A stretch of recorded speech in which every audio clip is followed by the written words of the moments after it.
I'm Mark Cladis, a faculty member here at Brown, and I am delighted to welcome you to a lecture by our honored guest, Azura Cox. I'm so excited that Azura is here with us today. Her presentation is titled Landscapes of Belonging, Grounding Black Memory, Sowing Black Futures. Her presentation will last approximately 35 to 40 minutes, so that should leave us with plenty of time for a discussion afterwards. Please send your questions and comments by way of the Q&A feature on your webinar screen. Now, before I introduce Azura, I want to tell you a bit about environmental humanities at Brown. But before I do that, I would like to take a moment to acknowledge that Brown University is built on the ancestral and unceded territory of the Narragansett and Wampanoag peoples, among other indigenous peoples. I also wish to acknowledge that Brown University, Providence, and Rhode Island more generally profited from the slave trade and by various industries dependent on slavery. I know that's a lot to take in. Okay, let me tell you a bit about EHAB, that is Environmental Humanities at Brown.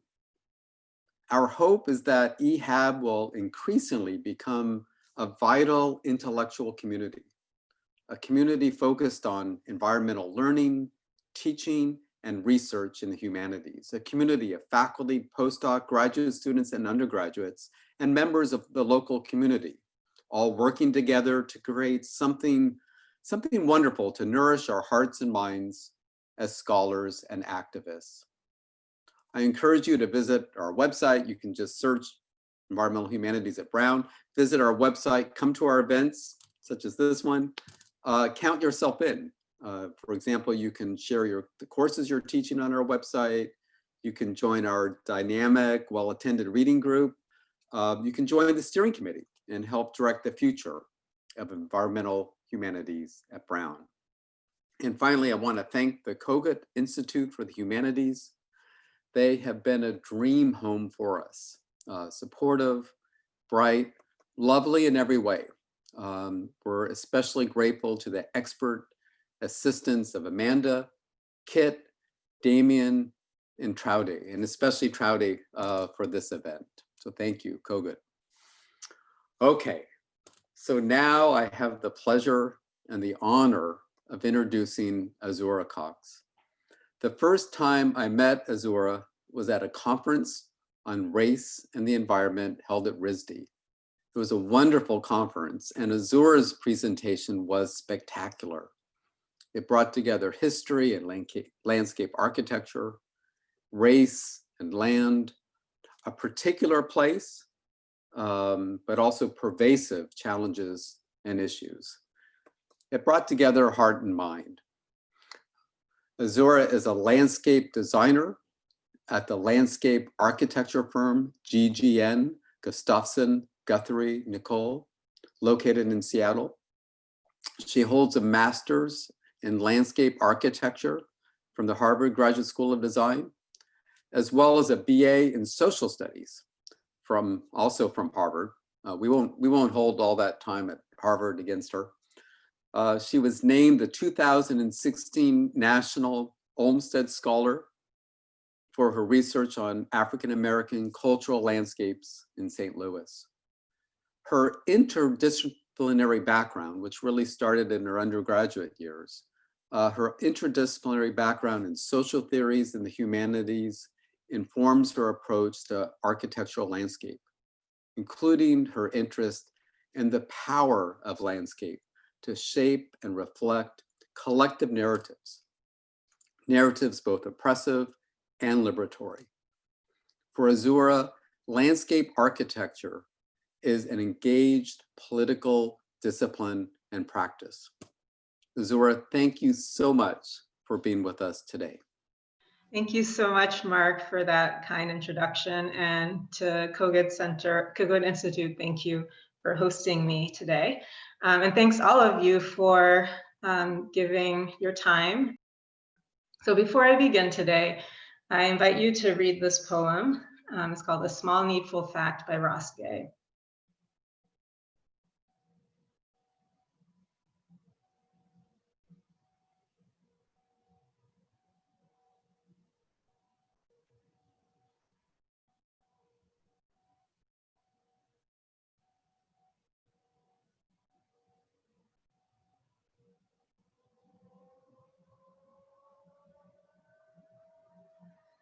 Thank you for this tribute to Eric Garner, George Floyd, Breonna Taylor, and the many Black lives cut short by systemic police violence. American narratives of the natural, from the sublime scale of our national parks to the intimate scale of our everyday landscapes, have historically entailed an erasure of nuanced Black narratives around land and belonging. I'm here today to consider some of the fundamental tensions around this history and to propose methods to reclaim and embody Black communities' stories of home and the land as an act of cultural memory.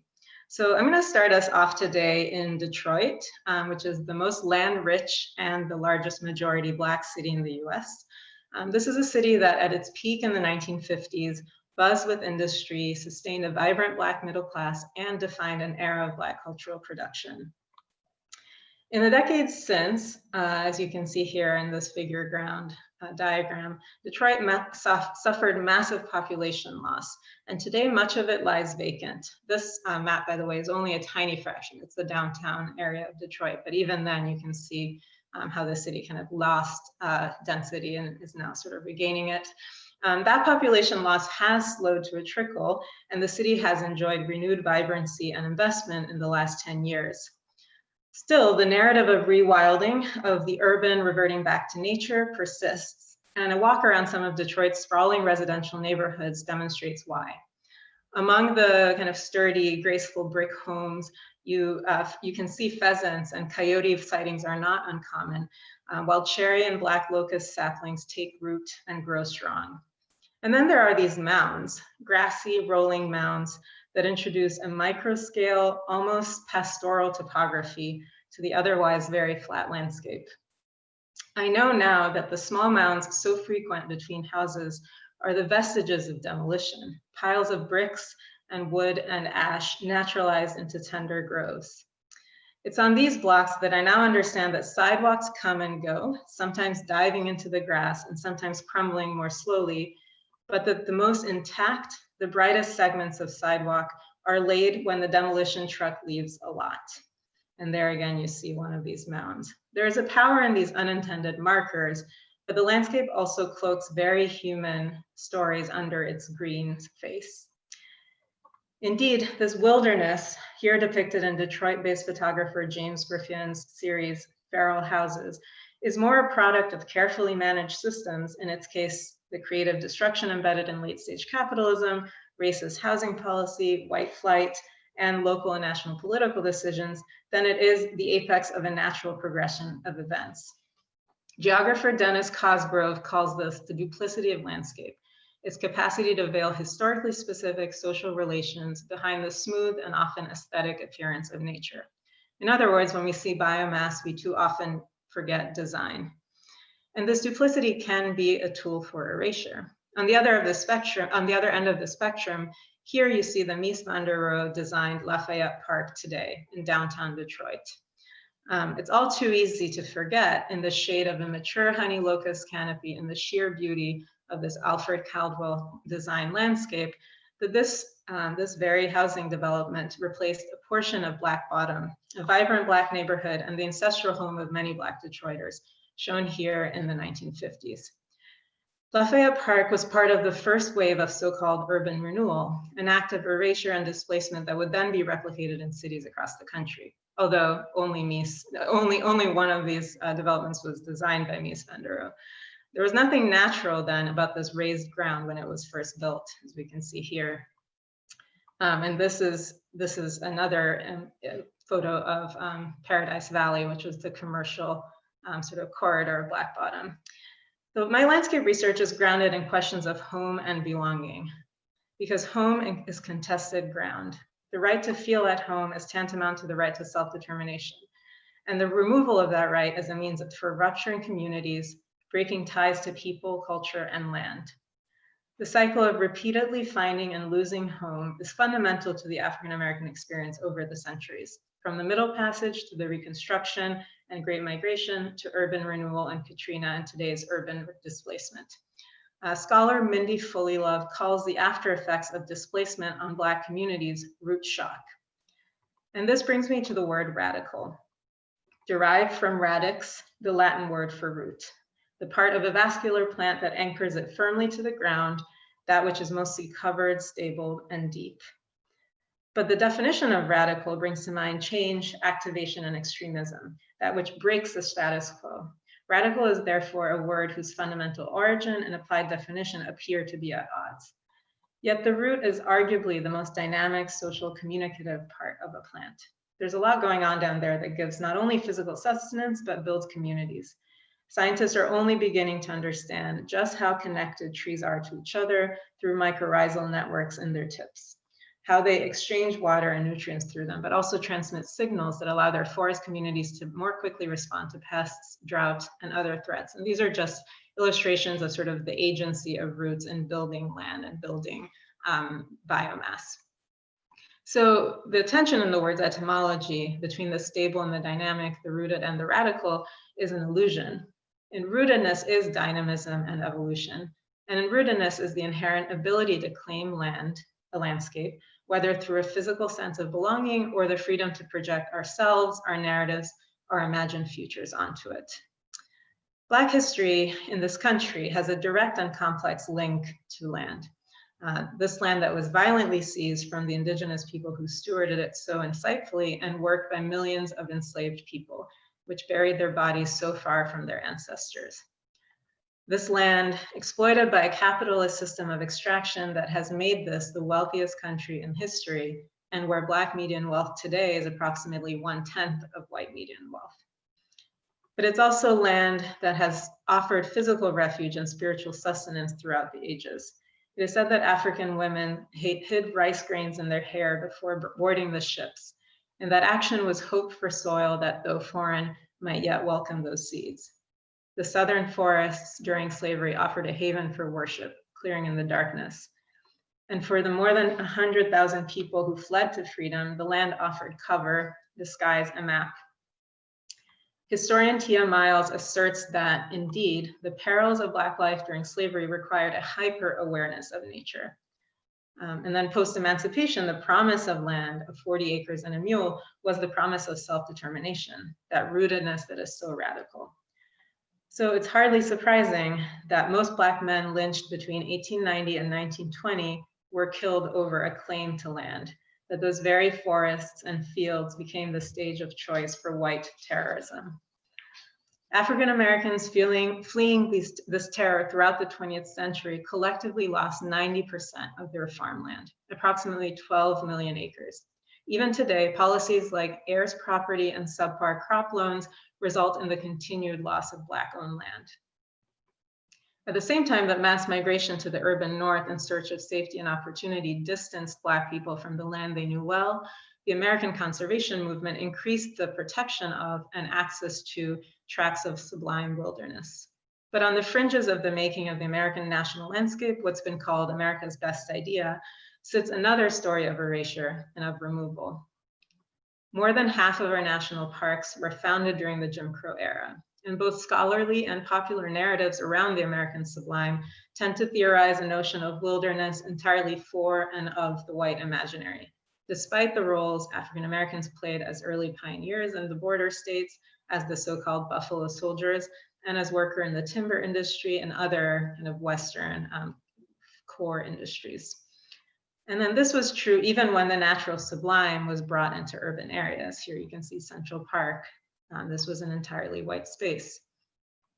Today, this layered history of erasure, of lack of access, of terror, and of abiding ties to the land is too often reduced to Black people don't like camping. In many Black neighborhoods, access to even the most basic landscape amenities, street trees, parks, benches, is limited. According to The Heat Is On, a recent report by the Trust for Public Land, public parks serving non-white communities are, on average, half the size of those serving majority white areas and serve 5 times as many people per acre. City parks that serve low-income households are 4 times smaller and serve 4 times as many people per acre compared to parks near wealthier households. So it's complicated. When thinking about landscape practice that is relevant to Black culture, we have to consider perspectives on belonging and access, on the stories we tell to understand ourselves.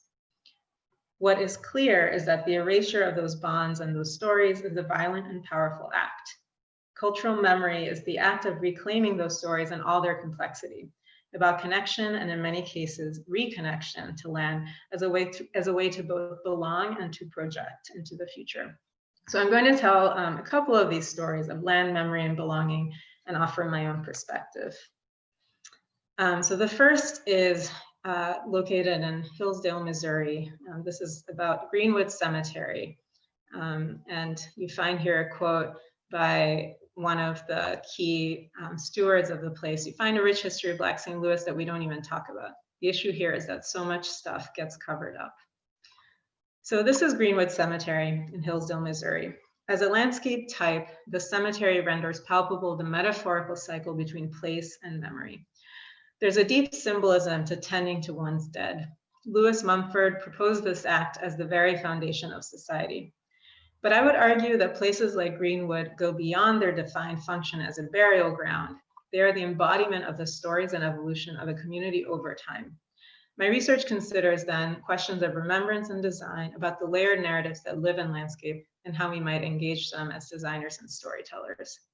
So some brief history. Greenwood Cemetery was established in 1874 as the first non-denominational commercial cemetery for African Americans in the St. Louis area.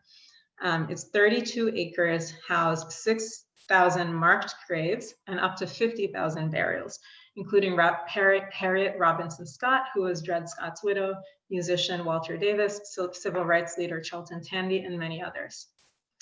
Greenwood was founded as part of the rural cemetery movement, which started with Mount Auburn Cemetery in Cambridge, Massachusetts. These landscapes celebrated picturesque nature as a stage set for commemoration and were based on the principle of one person, one grave. When Greenwood Cemetery opened in 1874, formerly enslaved African Americans who, like Dred Scott, would have previously been buried in unmarked graves or maybe small burial family plots, were now granted the right to marked individual burial plots in a public space. So this site was above all about the right to be remembered, which is a radical right.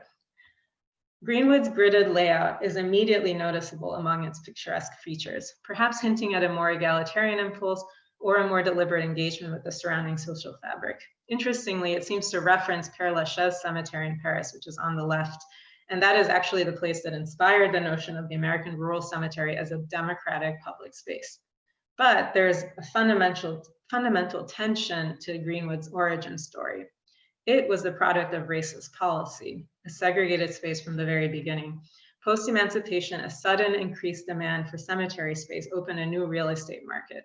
And in Greenwood's case, Herman Kruger, a white man, entered this lucrative captive market and established the cemetery. So a vibrant community space through the Jim Crow era, Greenwood became a site where migrants could preserve Black burial traditions passed down from previous generations. Customs documented at Greenwood include the use of vernacular concrete grave markers and grave goods, which are broken pottery or shells and other items left on graves. Upon de jure desegregation, the cemetery saw a sharp decline in use, after which divestment and rising poverty engulfed both it and the surrounding community. For decades, Greenwood stood derelict and overgrown in one of the poorest, most segregated communities in the metropolitan area. The parallels between the breakdown of Greenwood's grave markers and the civic fabric around it are clear. Hillsdale, Missouri is 96% African American, a demographic typical of St. Louis's northern suburbs. Its estimated median household income of $21,000 is less than half of Missouri's median income. Ferguson, the birthplace of Black Lives Matter, lies a mere 5 miles away. Thanks to the efforts of the nonprofit Greenwood Cemetery Preservation Association, led by Etta Daniels, who you see here, Raphael Morris, and Shelley Morris, Greenwood is now listed on the National Register of Historic Places, and the group is advocating for its clearing and restoration. Greenwood Cemetery and the possibility of its restoration prompts deep questions about race, remembrance, and the narrative and political agency of landscape. 32 acres of an important place of African American memory were erased from the map. You can see this, the actual aerial progression over time, and how the ecological dynamism of the site actually deleted itself. So it's almost like the landscape is, eating itself up, is deleting itself through its power. And the site, as much in its decline as is at its peak is a living record of more than a century of demographic shifts. Here again, the duplicity of landscape, the Dennis Cosgrove kind of concept, is fundamental to remembering that the state of Greenwood today, and as you saw it here, in 2008, where it was completely forested, is just as much a product of carefully managed systems and political decisions as were Olmsted's parks. So taking as a given that landscape is telescopic, a site like Greenwood pushes a critical stance on restoration. To what extent can landscape as both medium and tradition help tell that radical full story and embody its many legacies? If the future of Greenwood entails not restoration to an idealized moment in time, but a dynamic place in space, what might it look like? When I met Edda, Raphael, and the rest of the association, I saw my role as primarily an advocate and an ally. This is their site and their story, after all, as much as I did fall in love with its singularity and also them as people. So I propose a series of strategies, engage, reveal, imagine, to envision Greenwood's future as a vibrant, layered public space, one that blurs the distinction between park, museum, and community center. Such a landscape would pay homage to the cemetery's history as a burial ground and its history as a civic space. There are many records of families going to Greenwood to, have to just take walks around the park, to eat lunch, to be with family, with community. It would also take advantage of its biodiversity as a community resource, and at the same time also engage directly with the site's complex, painful history. This would necessitate shifting away from clearing and strengthening the dialogue between abundant life and the awareness of the memory embodied in place. And it would kind of shift away from thinking of the cemetery as of one function, a single function space, to a place that could actually serve as an amenity and a place for learning for the community and broader St. Louis. This reclaiming would also help leverage the profile of the site as a valuable landscape of memory in St. Louis, connecting it to other cultural nodes. So Shelley and Raphael have been doing incredible work on the ground, building partnerships and raising Greenwood's profile both locally and regionally. But this work is ongoing, and institutional funding for this sort of site is surprisingly, or perhaps unsurprisingly, difficult to come by. At the same time that American taxpayers have paid over $40 million over the last decade toward the preservation of Confederate monuments and sites of memory, Greenwood is only one of many historic Black cemeteries in need of significant institutional support. It is past time to expand the definition of what a monument is and to recognize landscapes like Greenwood as a living memorial and living record worthy of our collective support and value. So the second place that I will speak to is in San Francisco, and this is actually a project that I'm working on in my professional capacity at GGN. This is India Basin Shoreline Park, and I chose a quote from one of the many young people who have been engaged in this process. She said, "We want to see our voices and our faces here." I think that really sums it up. So before I move on, so this is a project, GGN is the prime landscape architect. I'm on the design team, and we're working with wonderful clients, the San Francisco Rec and Parks Department and the Trust for Public Land and the SF Parks Alliance. And we're also working closely with APRI, which is a community-based organizing group led by Jackie Flynn, who has been instrumental in kind of connecting this project and this vision to the ground and to the people. So I'm starting here with a still from a movie some of you may have seen. It's The Last Black Man in San Francisco. It's a really beautiful meditation on home and belonging and memory in a very rapidly changing city. And I mean, it's a really great movie. I urge you to see it. But also, if you want to see our actual site in the movie, it's heavily featured. It's actually right behind this man on the crate. You can see people cleaning up at the edge of the water over there. So that is actually the site for India Basin Shoreline Park. It's on the southeastern side of San Francisco in the Bayview Hunters Point neighborhood. It's an old kind of a historically industrial shoreline. And you can see here that the site is composed of an old sort of historic boat building yard, and then an existing recreational site. And here are the two. This is a close-up of this. And this project is going to be 10 acres of public waterfront. It's a massive investment by the city, and it's going to be part of a larger waterfront open space system. The Bayview Hunters Point neighborhood has historically been sort of separated. There's a highway that separates it. It's not very well connected to downtown through transportation, and it's also historically been a site of disinvestment. So this move really represents the city's commitment to investing in this neighborhood, investing in public space, and connecting. And when GGN won the competition back in 2016, the foundational goal and concept behind the design is, well, we always think about connecting along the water, in parallel to the water, right? That's the classic way we experience waterfronts. But GGN, our design is really about connecting not only along the waterfront, but up into the neighborhood. Because this is a neighborhood, you can see here on the hillside, that has been historically very close to this waterfront, but completely disconnected from it. There's a high-speed road that Innes Avenue and Hunters Point Boulevard that cuts off the neighborhood, and even the housing on the hillside is actually not even turned to the water. So there's been this kind of strange proximity but disconnection, and our design is all about connecting back to this site, back to the waterfront. And why is that important? Because again, this is a neighborhood that has, where connections to land and to landscape have been severed.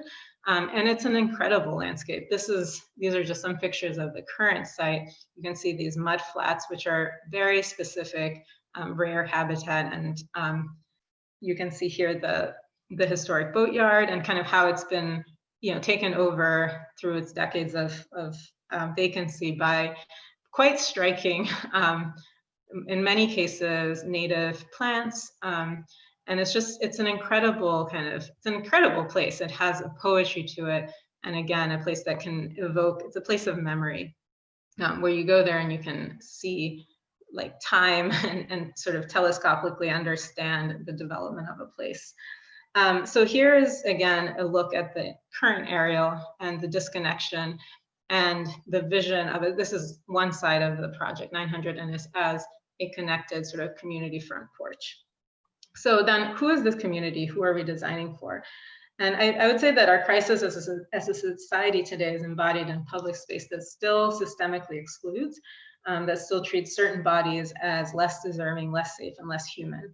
So this design is really trying to create a new narrative of nature and public space and belonging for this particular community. And the inspiration for the method is the Sankofa bird. And the idea is that you're designing for the present with eyes towards the past, but with feet towards the future. And this is the concept that I first heard from Sarah Zodi, but that has been, I think, used increasingly over the last few years to describe sort of a spiraling of time and bringing together past and present and history. And the history of this boatyard, of this site, is very rich. As I said, it was early on a wooden boat building site that was crucial in sort of the development of that industry in San Francisco. Then the Bayview became a destination for the second wave of the Great Migration in the 40s, because there was a naval yard right next to it, and there were many jobs. And so there was a massive migration of Black Southerners coming to San Francisco. And that's really the identity that has persisted since then. I mean, it's a majority Black neighborhood, the last Black neighborhood really in San Francisco. And it also has a significant Pacific Islander influence and Chinese. But its sort of identity, its core identity at present does come from this Black community that settled there in the mid-century. You can see that the boatyard was a part of daily life, even if in sort of unsanctioned ways. It was never a public space, but it was definitely part of life and of the sort of the environment there. And then a really interesting documentary by James Baldwin, Take This Hammer, was actually set in the Bayview in 1964. And one of his conclusions is that, this is a quote, "There is no moral distance between the facts of life in San Francisco and the facts of life in Birmingham." And so there again, you have people who were escaping structural injustice and terror in the South and finding maybe not exactly the same, but similarly ingrained structural inequalities and racist policies in San Francisco. And so again, that collapsing of the distance of, not only psychologically, where a lot of families who live in the Bayview today have, grandparents and great grandparents who still have roots in like Texas, for example, but also there's a collapsing of the reality of like the socioeconomic reality of the two places. And then in terms of the present, I mean, as you all know, San Francisco has been developing very quickly. And there have been many waves of displacement, and the Bayview sits right at the edge of that. So it's in danger of displacement, but it hasn't changed yet, in large part because of the significant amount of public housing on the hillside. And then it's also today a deeply rooted community that has fought and organized for its own advancement and survival in the face of structural disinvestment. It's a community that does have strong ties to the land, to this land. We've heard so many memories of sliding down the hillsides, of fishing on the dock, of making rafts and going out into the bay. But it also has a very complicated legacy of environmental injustice, as this was a highly polluted site for many decades. And actually part of our project involves remediating and cleaning this site. So definitely, complicated, and we have heard repeatedly that this project needs to tell all of the stories, the story in its full complexity, not just, oh, this is now, this is clean, this is great, this is beautiful, but the legacy of organizing and activism that has led to the present. So these are just some of the community priorities from the first round of engagement and conversation that we did. And then on the right, kind of boiled down to these three major themes that have been guiding our design development over the last 1.5 years. And the themes are focus on youth and families because it's a very young community. Express identity, again, this kind of complex, unique identity in San Francisco, and build capacity, making sure that the park actually contributes to the strength of the existing community. And we've been doing this through a series of events, on-site events, conversations, now a lot of Zoom events, to really, get a range of voices and a range of engagement, and really kind of create a constituency for this park. And so just these are, again, some of the main lessons that we've drawn from these engagements over the last couple of years. A desire for growth and storytelling, strong desire for, like for us, by us. This idea of like the creation of the park being embedded in the community, and then continuing after the park is open and complete. And also building capacity. This is a food desert, so the desire to bring food options in, to make this a place where youth can learn skills and kind of enrich their academic life outdoors, and can be connected to the outdoors and to this natural shoreline. So in this, and again, this idea that this is the place of community. And this is one event we held that this is actually the boatyard. We just brought tables and tents and set up a screen to watch the Warriors play, and it's already, and I think it was clear to people that this is their place. It doesn't need much, actually. So that's a kind of, engagement and ownership that I think is critical. So just quickly going through, this is the original 2017 plan. And this is where we are currently. We are in design development, so still not quite at the end of the project, but over time, the major gesture is the big lawn that rolls kind of a red carpet down to the water. The boatyard and the piers have stayed and kind of have been strengthened and refined. And then we have added kind of program intensity to certain spaces in the park, like around the playgrounds and basketball courts and cookout terrace, and also kind of refined the programmatic elements of the park so that they're all kind of feeding into those three goals. This is just a view of the boatyard side of the park and the 3 buildings that will kind of form a campus. I mean, and this is again a real investment on the part of the city to really bring resources here and form sort of a place of learning that is complementary. So you have the Shipwrights Cottage, which will be, it's the older historic building that you see kind of on the top left. That's going to be a visitor center, a gallery, a place of history, a place where people can kind of congregate and then enter the park. There's the food pavilion on the right, which will be a cafe, restaurant with possibilities for an incubation kitchen. And then on the dock itself is the shop building, which is going to be a multi-purpose stage, place for performances, for summer camp classrooms. Again, a place to be near the water, which this will be a new experience here, but to kind of have shelter and be in a place that is marked as a community space. And then between the food pavilion and the Shipwrights Cottage, there's the Innes Edge, which is kind of the front porch of this side of the park. And this is really important as the gateway from the hillside, from the community to the waterfront.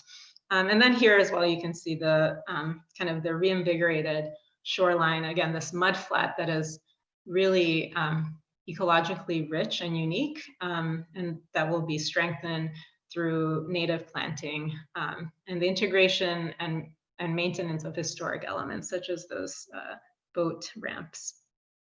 This is just this is the plan view of the boatyard area. And then again, these are just the building programs, which are complementary to the outdoor spaces. And what we've heard time and again is that people want to see and be seen. I think, the idea of the street as a third space, as like a stage, and as a place free of surveillance, but a place of belonging and kind of freedom of expression is something we really have heard is important and we want to bring to this neighborhood. So you can see down from the street down to the boatyard, there are a number of differently scaled kind of platforms and decks for exactly this purpose. And then there's a more civic scaled plaza at the water's edge. And here you can see a more sort of realistic rendering of that. And one of the art kind of integration opportunities that was chosen because of its legibility and visibility is the big pier here. This is just a placeholder. The process of choosing the art and the artist is ongoing, but this is going to be something that can be legible and seen all the way from up the hillside. So again, this idea of connecting up and beaconing to the entire community that this place is here and it's for you. And this is the other side. That's the boatyard phase 1, and this is the rest of it, which is centered around this big lawn going down to the water. And it's really centered also around this node of program space. So again, this is a young neighborhood, intergenerational. We've heard that there's a desire for spaces where the entire family can sort of congregate and then do their own thing while still in sight of each other. So here we have the cookout terrace, which will be a space for grilling, for just bringing food, cooking food, hanging out, watching the views. Then you have a seamless transition down to the basketball court. So for, you could have like a grandparent sitting at the cookout terrace, you have kids playing basketball, and then further down towards the water, there's a nature adventure play area. So again, this idea of kind of condensing the program so that it really speaks to the intergenerational nature of this neighborhood is key here. And then this is just a word cloud that kind of goes to show what this park wants to be, and just like the variety and the spectrum. You go from family-oriented celebration, barbecuing while black, to grounded and serenity, tranquility. And the beauty of this park is that it will be a place for all of this. And it will be a place where memory becomes embedded in place through living, right? And so this is kind of the goal, that it becomes a living place for the present community and continues to develop and evolve with the community and to grow with this community. And this brings me to the final kind of component here. And I would say this is it's an unusual, very unusual component of a large public space project like this. And this is the Equitable Development Plan. So we are lucky to work with a client, again, the San Francisco Trust for Public Land and Parks Alliance, that recognizes that a park is not just, it doesn't exist within its bounds. It has effects far outside of its bounds. And often, in the case of places that have historically been sort of left aside and then suddenly see a large influx of investment, the after effects, the unintended consequences are quite dramatic and negative. So the EDP, we call it the EDP plan, has been sort of a parallel design process over the last year and a half. As we've been designing the park, we've also been designing this process with the goal of coming to a set of commitments that are public and transparent and are aimed at preventing the project from catalyzing displacement in the neighborhood, to making sure the project serves and represents the existing community, again, that whole present, designed for the present, and then proactively supporting the existing community to thrive in place and, right, like to evolve and grow and thrive. And so these are the 6 priorities that we've developed over the last year with community leaders. And these are all shown through the lens of spatial justice and understood through that lens. And so the idea is that this park will only be successful if it's thought of as a broader ecosystem of outcomes. And some of these are really heavy, sort of policy-based items like housing security or economic and workforce development. Of course, culture and identity and the integration of art and kind of spaces for performance and for art making into the park. Transportation and access, that's been huge. Youth opportunities. And so right now we are in the process of finalizing the EDP report with these very specific commitments. And they're really exciting initiatives like youth paying high school students from the neighborhood to be docents of the park and to really spend, summers there kind of guiding and telling the story of the place and becoming experts in the place. There is an entire horticultural initiative by the city that will train and place neighborhood residents in this park to work in this park and be specialized in kind of native planting, restoration, and stewardship, which is a growing industry. Transportation and access has been huge. There's been a lot of energy around making sure that the stairways leading up into the neighborhood are just as welcoming and connected as any other path in the park. Again, housing security. There's been, we're trying to figure out how in this crazy real estate market of San Francisco, vehicles like community land trusts and other sort of alternative housing models can make sure that the land in this neighborhood is preserved and kept for its residents. And so really, what's key is that the project is trying to expand the site, right? It's not just within the borders. It's trying to build and strengthen a constituency for the park, which is often the case in wealthier communities where you have organizing from the grassroots and demands from the grassroots. And then also it's trying to amplify existing power. Again, these communities are already very organized. So this is just kind of building it on top. And this is just one of the many amazing community leaders. This is Oscar. And he really struck me when he introduced himself as someone who was born and raised in the Bayview, but whose family owns land in Texas. I mean, this is his first kind of introduction. And it just, again, it collapsed the distance between his roots and his present. And it brought back that connection, the need to reconnect to land and to draw on these land-based memory and memory banks that everyone has. And this is just in conclusion, something that was told to me by an ex-resident of the Bayview that I thought was really powerful. He said, if I had passed, I would be back in the earth, but because I didn't, I'm here to give back and make sure the next generation knows a different story. this is sacred ground. You're rejuvenating it. I mean, you is not really, everyone is rejuvenating it. But I think what's really important is the idea that we need to write a new story, and really, acknowledging the existing stories and kind of growing to a more hopeful, expansive story in the future. And I think in the end, the goal is just to feel that radical feeling of home. Thank you. Azur, thank you. Thank you very much.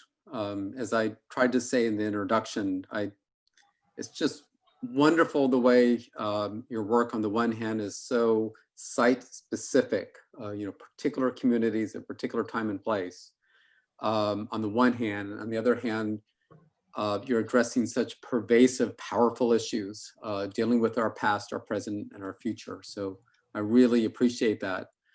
So now we have, about a little over 15, 20 minutes for a conversation, Q&A, discussion. You had mentioned in terms of the San Francisco waterfront project, how it's important for the waterfront area to be connecting to the surrounding neighborhood, and yet you've got these two. You have the Ennis Boulevard and the 100 Point Boulevard. Mm-hmm. And so Bonnie Honick is asking a great question. She says, I'm wondering about the busy road that bisects the space. You said it is high speed. Had you considered building a walking bridge over it, or will speed of the road be changed? Will lights be introduced? And then she adds, the project looks amazing and powerful. Thank you. That's a great question. And what has been made clear by the community over this process, and this is kind of what I meant by building a constituency and amplifying power, there is absolute consensus that the road must be changed. We actually have not, we haven't thought about building like a land bridge, because really we want to make sure that there's no need to build a bridge, because we have in place, plans to introduce signalized intersections, crosswalks, to tighten the road at that really dangerous curve. And the really great thing is, I mean, obviously this is not within the purview of our project, right? Because it's outside of the project line, the property line. But through this process, it's become clear that the Department of Public Works needs to be involved. And so the city agencies are coming together and cooperating and sort of thinking through how to, really reimagine this road for pedestrian safety. And this is all triggered by the design process of this park. So again, the repercussions ripple far out. And it's, so we're looking at, right now actually DPW is doing some quick build improvements to kind of test out different strategies before we kind of, before they land on something that is, that works and that is liked by the community. But yeah, we're looking at everything from signalized stop signs, crosswalks, and road tightening measures. That's very important now. Great. Thank you so much for that. So you mentioned so many really powerful topics and themes, and one that really stays with me is this idea of home, of belonging, of radical, that rootedness being dynamic. There's something dynamic about it, which is, it's really an interesting idea that to stay home is a dynamic act, or to be home, that there's something active about that. And so thinking about that, I just, I know so often with development, it's just kind of a bulldozer, going over the past and creating something new without this kind of the kind of considerations that you bring to a project. But I am wondering about this preserving the past, especially a painful past, while also kind of looking forward to, I don't know, maybe a more promising future. And I'm just wondering, I mean, how is that done? I know even in my introduction for you, I'm really excited about introducing you. It's a hopeful presentation. And I also want to give this acknowledgement of, Brown being on unceded territory and the relation to slavery. And it's always kind of jolting for me to both kind of celebrate a guest and make these really important acknowledgements. And I don't see it as a either or choice, but I'm just wondering, is it sometimes a difficulty for you to navigate? And do your clients sometimes have a hard time with that? Yeah, I mean, I think that's a very real tension. I think we all, probably as human beings, want to kind of think positively and look towards the future and maybe shy away from things that are painful. I think that's maybe a natural sort of self-preservation impulse we have. But I think something that I heard one of the young people in the Bayview say really stuck with me. She said that if you don't tell the whole story, as in, the painful parts, the stories of injustice and, structural obstacles and racism, you're not giving credit to the power and the agency in the community, in this case, in the Bayview community, that was necessary to kind of push and challenge those obstacles. And so I thought that was an interesting way of seeing it for me, because it kind of implies that within every story of pain, there's a story of resistance too. And those are really important as well. So I think, it's important to think of like a balance, of telling the painful and hopeful side of things, but also thinking about how everything is kind of embedded and interwoven, right? It's never so simple as forward progress or, negative past. It's always, progress, we kind of move in waves, and everything is kind of nested. So I thought that was powerful. And I think about that a lot. But yeah, I mean, I think acknowledgement is a really necessary first act. And I think an acknowledgement alone, actually, I mean, in this country, we're far from acknowledging, at an adequate level, so much of our past. And so I think even that, there's a lot of work to do just so we get to that acknowledgement. And then there's the embodiment, so that those stories are learned through habit and through being in a space. And I think that's where design actually can be really, really powerful. That's terrific. Thank you. Thank you for that. So, there's another question here, Max Conley. I wonder what implications the approaches you describe here might have for how we think about urban environmental racism. I think you suggest in part that the idea of Black folks being quote unquote excluded from nature is a misguided narrative.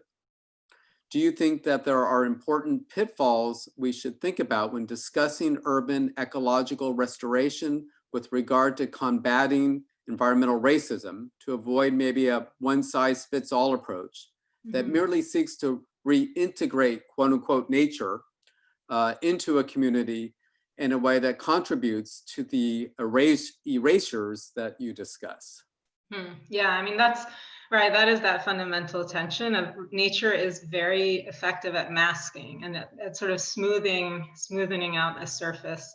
Yeah, I mean, I would say to that definitely, I think I did suggest in my talk that the narrative sort of, how our narratives of environmentalism and nature writ large often do exclude Black voices and Black experiences.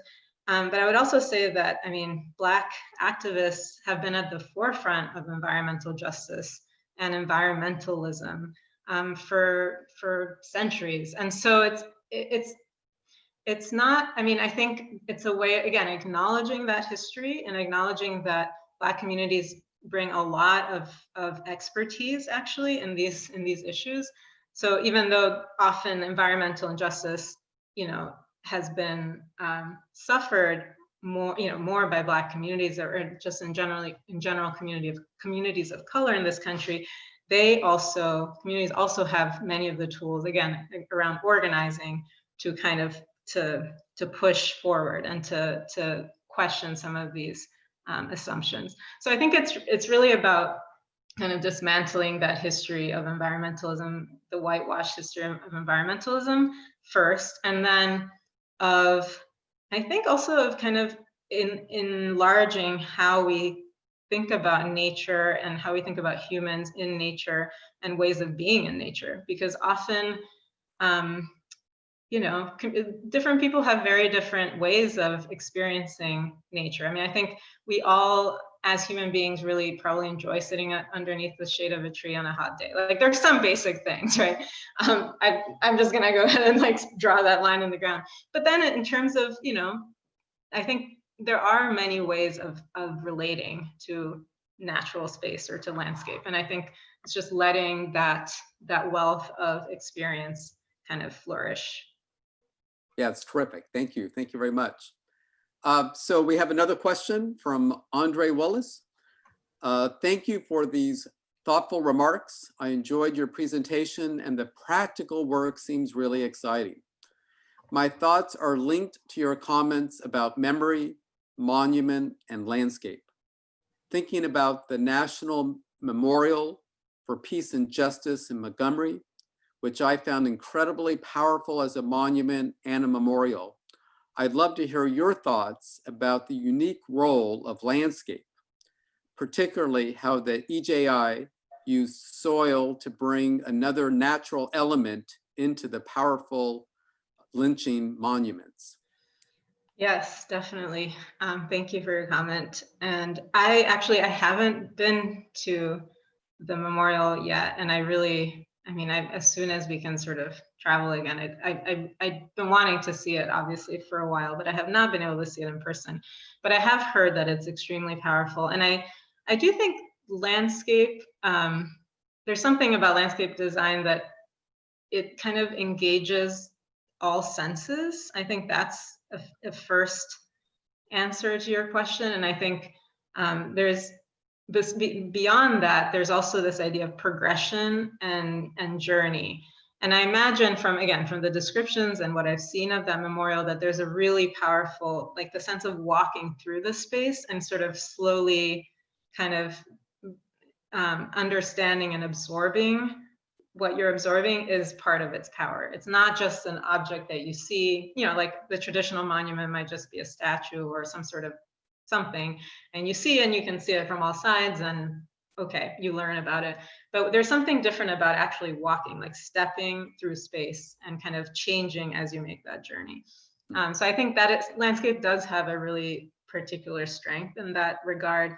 And I also think, I mean, you're right, soil is so potent. And I think it's because these elements kind of embody places, and places are so rich with, you know, memory. And as we said, memory is very complicated. I mean, so you're really seeing a part, it kind of makes the abstract just very real. You know, in that example, at least, you're seeing the actual soil from these places. And these places are kind of infused with this really painful past, and in some cases not so past. But yeah, I think it just looks like an amazing design, to be honest. And I I think it's just, you know, hats off to Mass Design and Brian Stevenson for just doing an incredible job with that. We have another soil related question. This is from Sam Corin. Thank you for this talk, Azura. Question, was there any soil contamination to be dealt with at the Indian Basin site? Yes, there is. As I mentioned, this was actually a fairly contaminated site from the naval yard that is just around kind of the shore. And so the first stage of this project is a massive environmental remediation, where we're going to clean the whole, I mean, basically that entire mud flat, all of the concrete, all of the contaminated soil is going to be, you know, either cleaned or taken off site. And, you know, so that's a massive investment right there. And, you know, I would say it's obviously a crucial investment, but it's very complicated to, you know, rewrite or to write a new story for a site that has such a, you know, a truly problematic past, right? Like, people got sick from living close to this waterfront. So it's just, I think it will just take, you know, and that's why that quote by Wayne is so powerful, because he was really kind of getting at the idea that you have to write a new story, and you're kind of rejuvenating the ground. again, without losing track of the past. And you're kind of forging a new relationship that the next generation of Bayview community members can have with this site, one that is healthy and fulfilling and incredible, but also that, again, honors that past of both suffering and organizing. I just want to thank you from the entire Brown community for your presentation today. When you were responding to Andre's comment and question about the power of making the abstract concrete, I feel like that's what you did for us today. And I think that's why we were so eager to get you here, so that you could share your work with us, because it's just such a wonderful example of the abstract being made concrete. One person, it wasn't a question, she had to go, but she wanted to thank you for your powerful, and she said, and hopeful talk. And I think that's interesting, that she used the term not only powerful, but also hopeful, because I feel like there is something very concrete and hopeful about this work you're doing. And part of that hope includes, linking us also to that painful past. So anyway, Azura, thank you so much. Yeah, thank you. And good luck with everything. Yes, and thanks to the Institute as well for hosting me. And it's just a wonderful selection of speakers that you all have. So I'm excited to tune in to, lectures going forward. Great. And we'd love to have you here in person sometime. So thank you very much. Thank you, Azura. Right. Thank you. Bye, everyone. Thanks.